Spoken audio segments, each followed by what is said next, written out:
GraneRx is one of the top providers of senior care pharmaceutical and medication management services. Grain serves nearly 50 facilities that are both skilled nursing facilities and programs for the all-inclusive care of the elderly. They offer a variety of services including clinical consulting, staff training, and pharmaceutical automation. Typically, their teams consist of consultant nurses and pharmacists who specialize in various forms of geriatric care. Consultant pharmacists work in an independently functioning role with minimal daily supervision of tasks, which provides little opportunity for process standardization. Increasing productivity and creating potential new revenue streams, such as new programs, are inhibited by many of their non-billable tasks. And lastly, the lack of visibility and transparency among worker performances leads to an ambiguous productivity baseline. Our team has put together 4 final deliverables to address the problem statement. We have standardized the billing worksheet, a tool used to bill facilities and account for pharmacist time, by rearranging current columns and adding color coding, drop-downs, and formulas. We have created documentation to support data entry and operating the performance dashboard to ensure consistency and accuracy. We have also calculated a baseline for performance based on historical data and the metric of patient charts reviewed per hour. These 3 deliverables support the performance dashboard, which aggregates by facility and pharmacist to provide higher visibility. In order to address the multi-leveled problem that GraneRx presented us with, our team utilized an all-encompassing approach in terms of data collection, data analysis, and methodology. Since we were highly concerned with pharmacist productivity and performance, our team requested pharmacist data sheets from all the company's currently employed consultant pharmacists. The data in the workbooks, however, were not user-friendly and were inconsistent in terms of data entry, as there was no standard practice of properly inputting data. It was necessary for the team to perform a thorough data cleanup in order to properly conduct an effective exploratory data analysis. This introductory analysis was carried out with the intent of making ourselves familiar with the data, as well as determining the various metrics of interest. By organizing certain metrics into weekly and monthly pivot tables by pharmacists, our team was able to produce preliminary visualizations to present to our clients to demonstrate the need for process standardization and a productivity baseline for performance comparison and tracking purposes. To tackle the standardization issue, a revamped, standardized billable and non-billable worksheet were created, along with corresponding data entry instructions for pharmacists to eliminate any inconsistency. The final step in our methodology approach came in the form of a draft of a performance dashboard.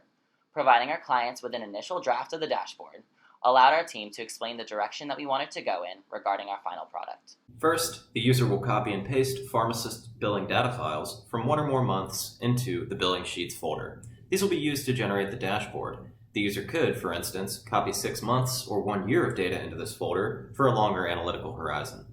Next, the user simply has to open the macro-enabled dashboard file and push the Build Dashboard button, which works by running a sequence of 7 VBA code modules. And voila! The dashboard is generated in a fully automated fashion using the billing sheets data. Next, we'll look at what the code actually does to get this result. First, I alter 1 line of code so the application is visible while the VBA code runs. This demo shows the results in Excel of stepping through the VBA code 1 line at a time, as indicated by the yellow highlighter on the right. The first code module, copy-paste data, iteratively opens each file in the billing sheets folder and copies its data to the corresponding tab in the dashboard. Notice that for Pharmacist 2, the code recognizes that there is not a tab in the dashboard, so it creates a new one. Then, for the second Pharmacist 2 data file, the code recognizes that there is already a tab, so it just copies and pastes the data. The next module, Combine All Data, creates a master table in the All Data sheet by copying each pharmacist's data one on top of the other. Then, the Build Pivot Tables module uses the data in All Data to create 3 pivot tables. The first, aggregated by each pharmacist. The second, aggregated in terms of each facility code present in the data. You'll notice that the code also handles things like number formatting, dealing with blanks and zeros, and making the tables look nice. Finally, the third pivot table shows data in time series.